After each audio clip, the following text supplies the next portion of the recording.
Hello and welcome to the I Create Daily podcast. I'm Leora Alderson. And I'm Devani Alderson. We are the mother-daughter co-founders of the I Create Daily brand. We are passionate about encouraging positivity, creativity, and productivity while bringing you information and resources that support your creative aspirations. I Create Daily is for creators in every genre of creating, from musicians to writers, crafters to inventors, bloggers to entrepreneurs. So if you're into creating anything, this podcast has something for you. So tell us, what would support you most in your journey? You can reach us at creators@icreatedaily.com. Thank you for joining us on this journey. Hello and welcome to the I Create Daily podcast, a movement for creators serious about their work. I'm Leora. And I'm Devani, and our guest today is an author, has a master's in social work, and is a trained therapist and coach with an integrative approach to well-being. Jamie Lerner says she has an insatiable appetite for pleasure, beauty, and joy, and often refers to herself as a true pleasure junkie. One of Jamie's pleasures is being an amateur adult equestrian rider on the AA horse show circuit. Jamie Lerner is co-authored the Ever-Loving Essence of You, a book that acts as a gentle reminder about joyous living. And on Jamie's website About page, Jamie says, "I was born with a knowing, a true sense of who I came forth to become. Fortunately, I grew up in a family where there was tremendous encouragement to explore every curiosity and embark on each incredible journey of self-discovery. I threw myself into the mix of life with a sense of wild abandonment." Welcome, Jamie. Thank you so much for having me. Fantastic. So it's very unusual for people to come into this world with a connected sense of who it is they are as a spiritual being and what they're here to do. So since you had that, is that someplace that you would be comfortable starting? Yes, and I have to say that I believe we all come into this world with that sense of knowing and that inner connection with ourselves. And it is simply through the contrast of life that sometimes we forget about that most important connection and inner direction. So I really held on to that and was in a family that encouraged us to be our own person, which was wonderful. But I do believe that with gentle reminders, we can all get back to that place of trusting ourselves and knowing ourselves and guiding ourselves. And that's why it's so exciting to work with people and just really focusing on helping them redirect themselves back to themselves. Back to their essence. That's fantastic. Yes. So what is it that you're here to do? And tell us a little bit about your connectedness with that as a child. Well, I believe that I am the living, breathing example. And I think that as teachers and as helpers in this profession, if we can walk our talk, that it really helps people believe in the endless possibilities of, what we're really all here to do, which is to relax into our state of well-being and experience joy and to remain connected to ourselves so that we can unconditionally move about the world and connect with other people. So that has always been my belief, and now it's a moment-to-moment practice, and I just love to share how to do this with people because it's so easy. It's so did your journey, like right now, so you're doing the work you love, is that right? Yes, I'm doing the work I love. Okay, which is guiding and helping people discover that connectedness for themselves. And what else? Tell us about that. What else in terms of how that works? Yes, the kind of work that you do and the kind of clients that come to you and what they're looking for and how you're helping them. Okay, so usually it's people who are interested in making a shift from where they are to where they want to be, because we don't look back in order to move forward. And that's different than what I was trained to do. So I started as a psychotherapist and I had a thriving practice, but it never felt right to me to continue to ask people to look back if in fact we were going to move forward and figure out what we actually were wanting for ourselves. So this integrative approach to well-being really asks people to tap into their now, right here and now, and to start asking the question of, what are you wanting? And it's so interesting because you ask that question all day long, and what people tell you all day long is what they don't want. And what they're getting more of is what they're not wanting. Yes. So once people can make the connection between what we choose to think about and how we choose to feel is really how we create and manifest our lives, wanted and unwanted. Yeah. So it's just the simple redirection in where we're looking and the kinds of things that we're speaking to ourselves about that helps people make the gentle shift. Definitely. We're definitely all about visioning towards the future we're working towards and working each day toward that. So we definitely aligned with the focusing on the future and not being so immersed in the past every day. Yes, I think so. And the other interesting thing is, as we are adults, and if we are interested in looking at the past, I ask people to do it from their adult right here and now perspective, because it looks very different from where we stand today than how we were to remember it as a child or even yesterday, because moment to moment, we are changing in how we are thinking and what we're perceiving. So where are you now? And how can you see whatever that was then from right now? That's excellent. In fact, we just published this morning, with we're running a 30-day creators challenge in our Facebook group.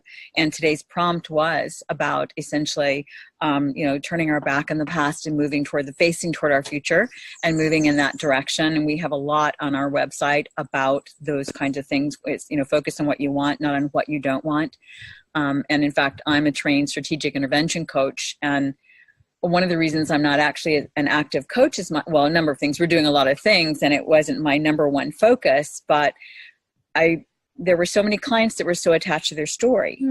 And, there were those who were ready to move beyond that were fewer and further between. So how is it, and I'm sure you encounter that, but you also help them move beyond that. So how is it that you're able to, or what are some of the things that you do that you find work really well in helping people move beyond their past story, letting it go so they can embrace their future?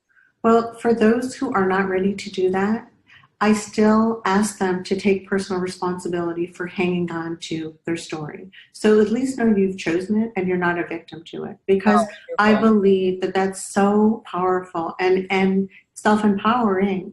But it is frightening for people who have spent their whole life creating this storyline and wrapping their identity around something that possibly isn't even true or real. So if you're not ready to give it up, that's okay. But at least acknowledge that you are choosing it and it didn't happen to you. And I think that once people can do that, they feel a sense of relief, and then they start to think about making the shift towards maybe changing a line of their story or a word of their story or whatever it may be. So that's helpful, giving people that option. That's fantastic. I got chills when you said that. I've never heard it put quite like that before, and yet it's perfect, and because it's so true. So yeah, I love that. So of the many things that you do in your coaching practice, one of the things that we noticed is a very unique approach of offering text coaching, or offering that as an option. Yeah. Could you elaborate on that? So this came as a request from clients that I had who are busy, and I have clients all over the country. But I love the texting option because as people tap into themselves with the question, they're really just tapping into me as the conduit for the answer. As they text the question, they're already almost answering it for themselves. And then as I go to answer it, and then whatever their next question is, they have a transcript, an ongoing transcript of the conversation, which is really nice. The other thing I like about the texting option is that it helps people sidestep the emotional component. And I think that's really helpful when you're problem solving. I don't believe that we need all of this emotion. I think that we need to be a little more emotionally intelligent. And texting almost forces us to do that because it's the abbreviated, in this moment, right now version of what's happening. So it really works so well for people. And it's great because we're all busy and on the go. So right. So that's fantastic. And, sorry, go ahead. No, you go ahead. Oh, that's exciting. It also is you were talking about like removing some of the emotions. Does it almost help people view their emotions as data as opposed to viewing it as this mess that they might be in or this storm that they might feel stuck in. But if they can view it as a written, I know for me and a lot of writers or people who journal regularly, they view it as a healing practice of just being able to see the words and separating them from what's happening. And so I would imagine that that's pretty much what it's like for the text. And then you're just helping walk through the rational process of whatever they're going through. Yes, but oftentimes they are not really using me as much as they're using themselves, which is why I really like it. And it's interesting too, because there's so many people that think texting is a problem these days, where I think it is a fantastic way of communication. I really differ from a lot of people. And I think when young people are texting with each other, they are expressing themselves, whether it's through emojis or I mean, whatever it is, they're expressing themselves in a very true and deep way.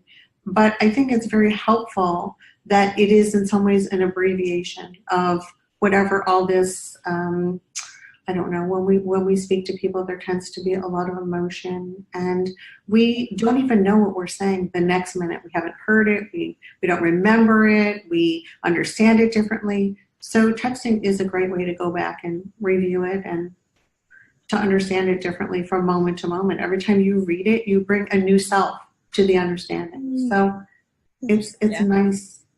Yeah, definitely. What came to mind is the concept of, we all know that there's a familiar analogy with emotional baggage.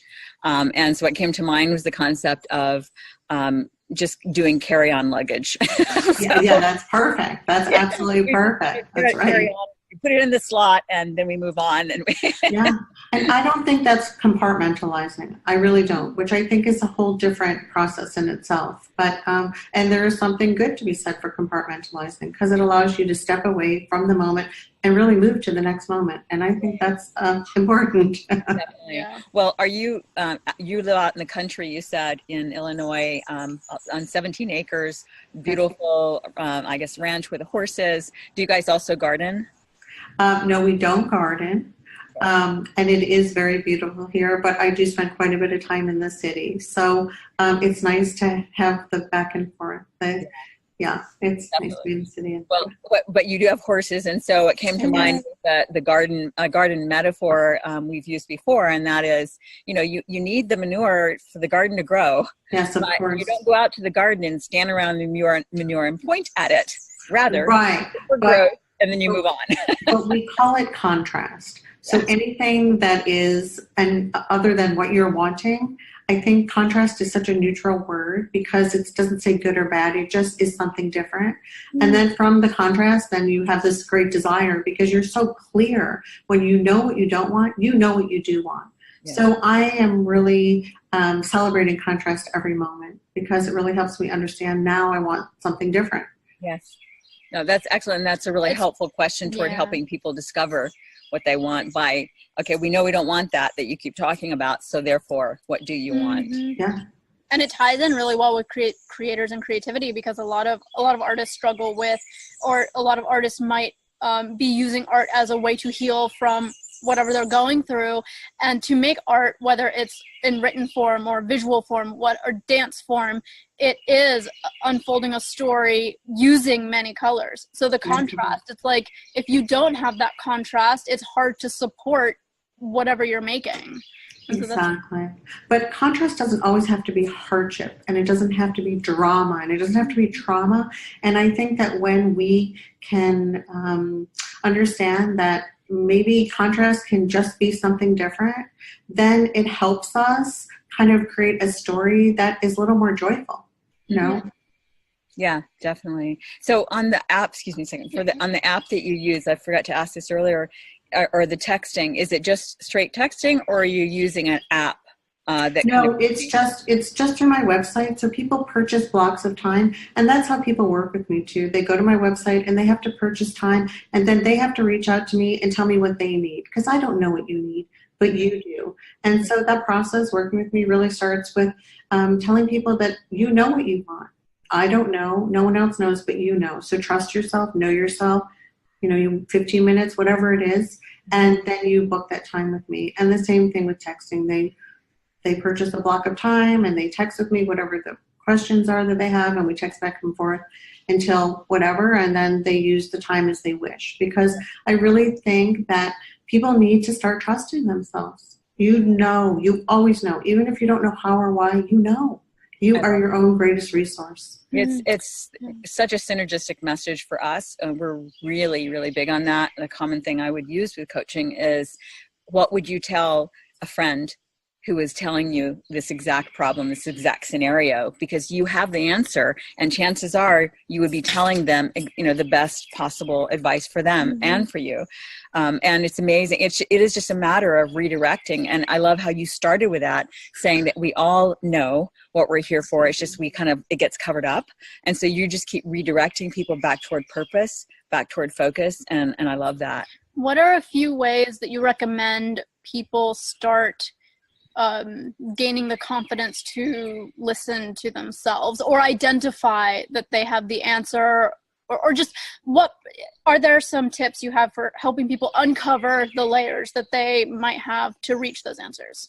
I think just sitting with yourself for the first 5 minutes of every day and addressing yourself in a very loving and curious way is helpful. It says, I am important, and I can hear what I am able to receive and download from the universe. And most people can hear themselves, but they're brushing their inner knowing away all day long.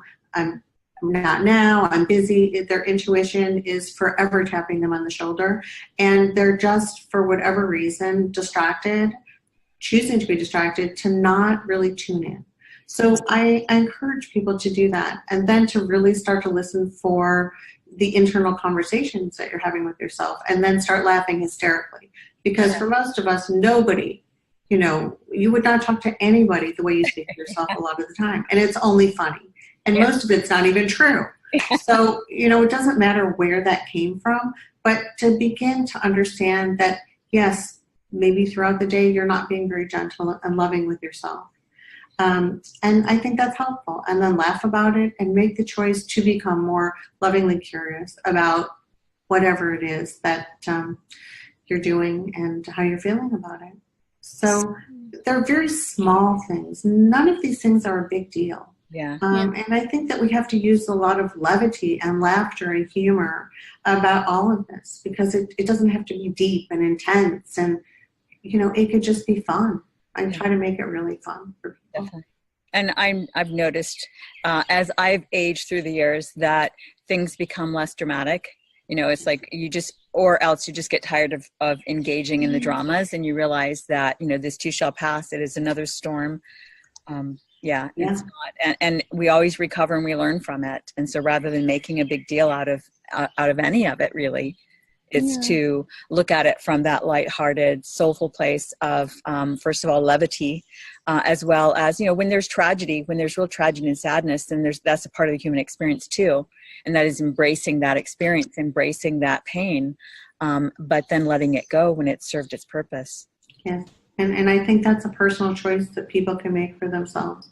But no one can make this choice for us. We really need to do it for ourselves, or not do it and take responsibility for that. That's also a good choice. So you mentioned the texting helps people become more focused on the exact part of the nature of their message. One of the things as a parent that we've used through the years to help our children move through those spaces is writing it down. So that really speaks to that. And the first couple pages, like journaling would be an example. The first couple pages is often like Julia Cameron's morning way. Morning pages? Morning pages, where it's just, like fast and furious. Rage writing. I call it rage writing. It's just like spewing all the stuff on paper. And then you get it out, and then you come back to, well, what's the real core of the message? And so I share that because of the synergy, and I love that part of your message, but also then to ask you, do you use journaling for your clients in any of your coaching practice, as well as art as any of your therapeutic tools? I encourage people to do what works for them, because I think for everyone, they have their own way of doing it, and there's no right or wrong way. Mm-hmm. So, I really encourage people, find what works for you and do that, and don't share it with anybody, because people will talk you out of what you're doing and try to convince you to do what they're doing. So just focus on yourself, keep it to yourself, enjoy it, be curious about it, switch it up if it's not working, meditation, whatever. I don't think there's any right or wrong way. But you know what feels right for you. So once again, trust yourself. You know. Yeah, that's beautiful. And, you're speaking to, I think, to your clients in the way that I would imagine you might have spoken to yourself growing up. In that I was a handful growing up because I only heard my own voice. And, but because I did and do trust myself, I always trusted my children to make all kinds of decisions for themselves and always ask them, what do they think? What do you think? What do you think? And I encourage people, trust yourself so that you can trust your children. Most people don't trust themselves and they fear that their children will make the same mistakes that they made. And then they're really not coaching their children to guide themselves from the inside out. And, to spend your whole life looking for the external cues from others, I think is just not a joyous life at all. And it's certainly not a connected life. Yeah. So. Yeah, that's a really important message, because that is, while the social tools are great, the texting and all of that, there is the dark side relative to, bleeding out to the world and forgetting to connect with ourselves, as opposed to, so it's like it is to be, what you're advising is basically, again, to keep reconnected. Don't look to the outside world for who you are, for what's important to you. Tune into yourself, and start your day that way. Yes, and then from there, from that place of connection, then take that to the outside world. And connection is just amazing. High frequency, high vibration, joyous living. It feels really good. So. Yeah. That's wonderful. So what kind do you have, what kind of, I don't know if that's the right word, like, are your clients, do they tend to come from similar backgrounds, or is it all walks of life? The way I've structured my website, people go to the website and they know immediately if they would like to work with me or not. It's a feeling kind of a website. And what I have found is that a lot of people who end up working with me have spent a lot of time looking back and they're tired. So to have this other option, I think it becomes exciting to them and exciting for me because we move really quickly. So, but it's often people who want to take personal responsibility because otherwise none of what I have to offer resonates with you. And to feel as though you have no personal power and to be a victim, once again, we have so many people out there helping people stay there. So go there because that's fine. There is no judgment, but those people will never end up working with me. Yeah, that makes so much sense. And I love that. And again, resonate very much with that because like you said, if it is that they're stuck in the story, then that is where they need to be until they decide that it's time to move beyond that. And that is, one of the challenges with the traditional training, which I'm glad you moved beyond relative to getting stuck in the story. We know of many people who've been going to therapy for years, and yet, that they can move beyond it so much more quickly when and if they're ready to, with the right guidance toward that. So, you're looking at your site, you're talking about how it's structured. It's so beautiful. It captivated us immediately. Really love the logo. Do you have a story behind that? And if anybody's listening to this, her site is Jamie, JAMIE-Lerner.com. Thank you. I just spent some time with a friend of mine who's an artist, and she drew up a bunch of stuff, and when I saw that, I immediately gravitated toward it, and so it very much resonates with me as well. So it reminds me of in meditation, I've seen a vision of what I termed a wheel of life, and it was a wheel of two spheres, and one was spinning in one direction, and the other was spinning in the other direction. Basically, like sort of like the evolutionary path kind of thing. And so it reminded me of that right away. It's really lovely. Yeah. So on your book, tell us about, actually, let me back up just a second. You mentioned that you're on what you call your third life. So, I mean, I had my children very young. I have 4 grandchildren now. Wow. I had my career. I changed my career, and now I'm doing this. And also, I'm expanding personally, and so I'm making, a move to relocate soon. And so, the beauty of, and especially women, we recreate ourselves over and over and over again. I mean, it's just absolutely amazing, what we can do to reinvent ourselves. And the thing is that if we do not care for ourselves first, then we really cannot care for other people. And so in all our reinvention, it's so important to redirect yourself back to the most loving connection with yourself. So self-love, it is the foundation for every other relationship that we go on to have. So, and the book that we wrote, The Ever-Loving Essence of You, that's really about just that, recreating the connection with yourself. So, yeah. And we'll definitely link to that book in the show notes. So you mentioned, let's see, what was it? You mentioned being a grandmother. I am. I'm a nana. I have 4 beautiful grandchildren. Oh my gosh. So for those who are not seeing the interview on video, Jamie doesn't look a day over 30. So that's fantastic. In fact, when we started the interview, she said, "Oh, is this video interview?" And we said, "Yes." She says, "Oh, well, I just got back from the gym." We said, "Okay, take time if you need to." She said, "No, that's okay. I'm ready." And she comes on looking gorgeous. Well, thank you. So you're definitely doing a great job of taking care of yourself. Yes. What are some of your own personal habits? I mean, I imagine you do a lot of similar things that you help people discover for themselves to do, like taking the time, connecting with yourself. But what are some of your own well-being habits that have helped you?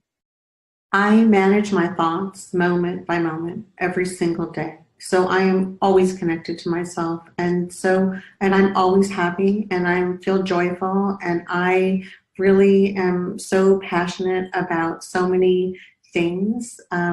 So it's really from the inside out, I think, that we create happiness for ourselves. And I unconditionally love myself. So I am feeling so full, it just spills over into and onto everyone else. So that, I think, is the secret, to cultivate a life that feels so good to you, joyous living. Definitely. Yeah. So part of that for you is horses and horseback riding. Yes, I'm very passionate about that. Very passionate, and animals in general. I have dogs, and I think that animals are, such a great example of unconditional love. And we always feel good when we're around animals. And why is that? Because they don't judge us. They don't, turn an unkind eye to us or anyone else. And so what can we learn from that? Probably everything, Yeah. So what are your aspirations now relative to your journey? Is it right now you're beginning to do more public speaking and more podcasts and interviews. So what is your next goal line or horizon relative to all of that for you? Well, I am actually going to relocate. So I am going to move to California, and I am actually going to be leaving my entire family behind. So I have children and grandchildren. And so for me, this is because I think we are all always personally expanding. And most of us are fearful in leaving everything that's working for more. And every day I ask myself, why is this not enough? And every day the answer is, it is enough, and there is so much more. Yes. So my relocation will help me in many ways, personally and professionally, and I'm really excited about it, and I have no fear. And the other interesting thing is that when we make a decision for ourselves that feels right for us, it's right for everyone else, and they get it. But when we're unsure and we are using other people as our excuse not to move forward, none of that feels right to us or to people around us. So once again, I hope I become that living, breathing examples for others to really, think about what they are wanting and how they can do that for themselves, and believe that it will be fine for others. They will be much better for themselves and for all others. So that's a big one for me, but it's exciting. Yeah, definitely. And you're definitely in doing so, living the example. And I think you mentioned that women are constantly reinventing, recreating themselves and have that potential to do that, especially when it is that they're letting go of the past and not being tied down to that, which is, not encumbered by things that don't allow them to move forward more fully into the essence of who it is that they're becoming and reconnecting with, especially as they've served in the role of spouse, mom, caregiver, what have you, to begin to discover more of their own creative self, wherever that may take them. Yeah. Yes, and I think we use all those relationships as our excuses not to do that for ourselves, and it doesn't have to be that way. So. Yeah.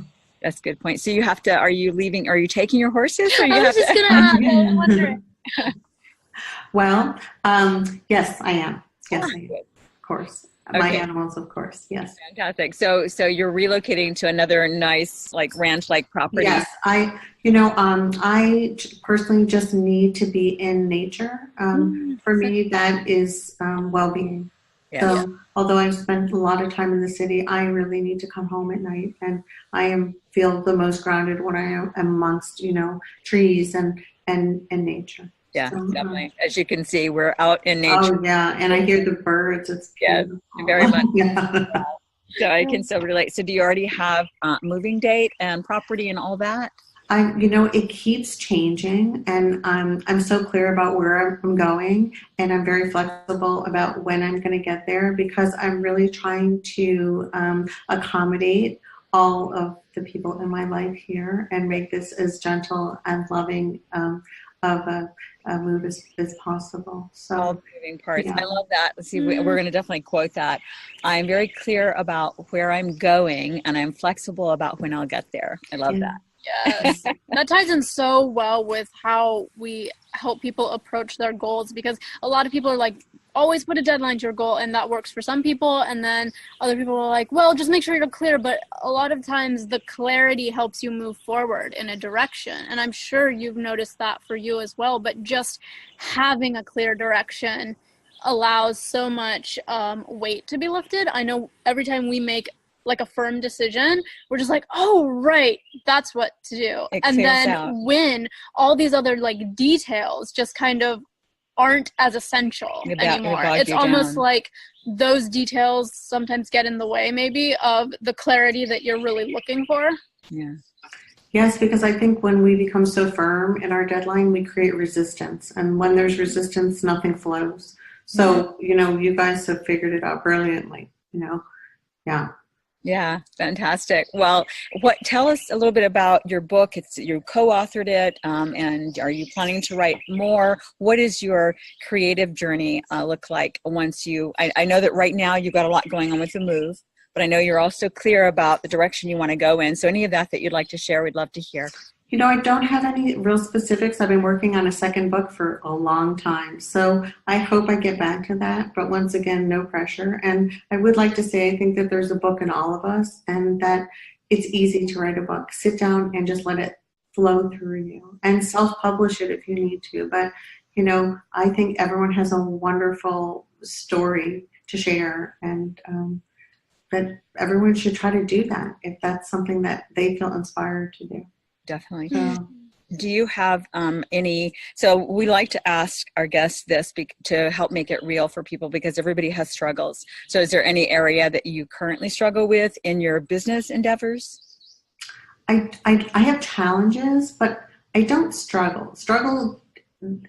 There's no place in my life that fits in. That even that word is uncomfortable for me. My granddaughter is doing some homework, and they're always asking her to write a struggle. And I have such a hard time with her even using that word. And I ask her to think about, what other word can you use that's, that isn't struggling is uncomfortable if you think about how that feels when that's occurring. So, I say, do we have a challenge, or, but I really, I don't. The thing that I would like to say is that I am so in awe of your relationship, the mother and daughter relationship, because for me, that is where I had the difficulty growing up. I was so connected to myself and no connection with my mother, which it took me half my life to figure out, why that was. And as it turned out, I understood that she did not have a connection to herself. So she could not really be connected to me. But it's just, I'm always in awe when I see the mother and daughter connection. And it's so nice that you guys are able to, to be together in all these different ways. So yeah, thank you. We're very grateful and appreciative of that opportunity and for your sharing that observation. Yeah. So I think we've touched also a little bit on your vision, but if you care to anchor any future dream or vision here, or at least more so by saying it out loud and sharing with us, that'd be wonderful. If you're not comfortable, that's fine too. But we like to invite guests to do that.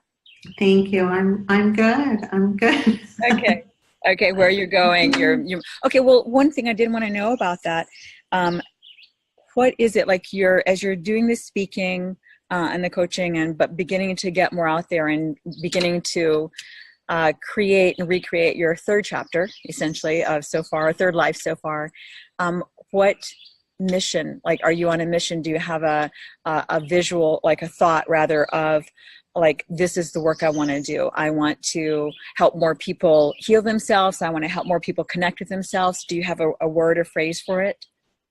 I don't. And I don't really think any of us need to heal. I think we're all doing just fine. And really the message always is where you are is wonderful. And then there's so much more, which is just this lovely option for people. So that. For me, my goal is once again to just live this amazing life. And through my living, teach it and just help people understand that there is more if they want it and how they can tap into it with ease. And that's about it. But I don't have I'm not someone that's in my ego. So most of what I do in terms of helping people, I really believe that they are helping themselves and I am simply assisting.